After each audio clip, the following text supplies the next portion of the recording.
माणिकराव कोकाटे यांचं एक वक्तव्य आहे, कर्जमाफीतून शेतकरी साखरपुडा आणि लग्न करून घेतात असं वक्तव्य त्यांनी केलेलं आहे. हा निर्लज्जपणाचा कळस आहे. एक कृषी मंत्री ज्या राज्याचा तो अशा स्वरूपाचं वक्तव्य करतो हे महाराष्ट्राला लांछनास्पद आहे. या विधानाबद्दल त्याने महाराष्ट्रातील संपूर्ण शेतकऱ्यांची माफी मागितली पाहिजे आणि आपलं वक्तव्य त्यांनी मागे घेतलं पाहिजे आणि या ठिकाणी 10 लाख भरा तरच उपचार करू अशा स्वरूपाचं जे समोर यायला लागलेलं आहे. मला वाटतं की हे माणुसकीला काळीमा फासणार आहे. यामध्ये जे दोषी असतील त्यांना सदोष मनुष्यवधाचा गुन्हा दाखल केला पाहिजे आणि त्यांच्याविरुद्ध कारवाई केली पाहिजे. पुण्याकडली घटना जी आहे ती अत्यंत दुर्दैवी घटना आहे. या ठिकाणी उपचाराअभावी या राज्यामध्ये एखाद्या गर्भवती महिलेचा मृत्यू होणं हे अत्यंत दुःखदायक आहे. लता मंगेशकर हॉस्पिटल, दीनानाथ मंगेशकर हॉस्पिटलमध्ये अशा स्वरूपाची घटना घडली. एक चांगलं हॉस्पिटल म्हणून ते नावाजलेलं हॉस्पिटल आहे आणि या ठिकाणी 10 लाख भरा तरच उपचार करू अशा स्वरूपाचं जे समोर यायला लागलेलं आहे. मला वाटतं की हे माणुसकीला काळीमा फासणार आहे. निव्वळ पैसा नाही म्हणून उपचार करायचा नाही ही योग्य गोष्ट नाही आहे.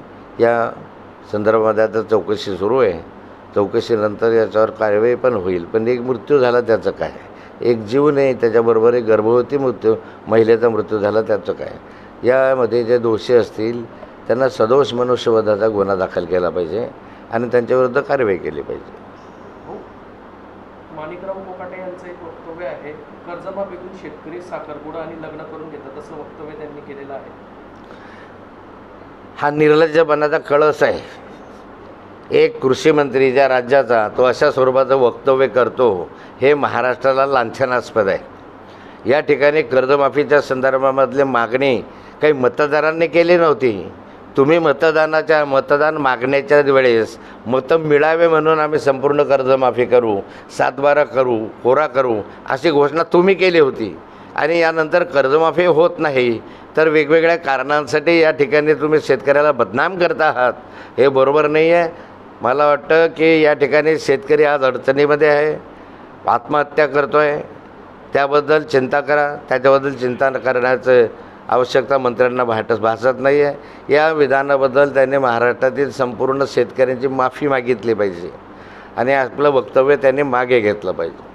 सध्या राज्यामध्ये या ठिकाणी अवकाळी पावसामुळे शेतकरी राजा हा बाधित झाला आहे. मोठ्या प्रमाणात नुकसान शेतकऱ्यांचं झालेलं आहे. राज्यभरामध्ये अवकाळी पावसामुळे मोठ्या प्रमाणावर शेतीचं नुकसान झालं आहे. ते पिकं उद्ध्वस्त झाले. भुईमूग गेला, उन्हाळी उडीद गेला, केळीचे नुकसान त्याच्यामध्ये झाले. मोठ्या पिकांचं नुकसान उन्हाळी बेरीज रब्बीमध्ये होतं, गव्हाचं वगैरे ते सगळं नुकसान झालं. आणि यामध्ये अजून तरी माझ्या माहितीप्रमाणे पंचनाम्यालासुद्धा सुरुवात झालेली नाही. या सरकारने शेतकऱ्यांना मदत करण्यासाठी त्वरित पंचनामे करावे आणि शेतकऱ्यांना ताबडतोब मदत देण्यात यावी. सोशल मीडियाच्या भाऊ गर्दीत विश्वासार्हतेने चकाकणारे नाव म्हणजे लेट्सअप मराठी. सगळ्या नागरिकांना ती स्पीच ती लेट्सअप वरील मुलाखती म्हणजे विचारांचा खजिना. त्यानंतरच्या निवडणुकीमध्ये मला सोडून गेले. बातम्या केवळ वस्तुस्थिती सांगणाऱ्या, न प्रोपगंडा, फक्त जनतेचा अजेंडा.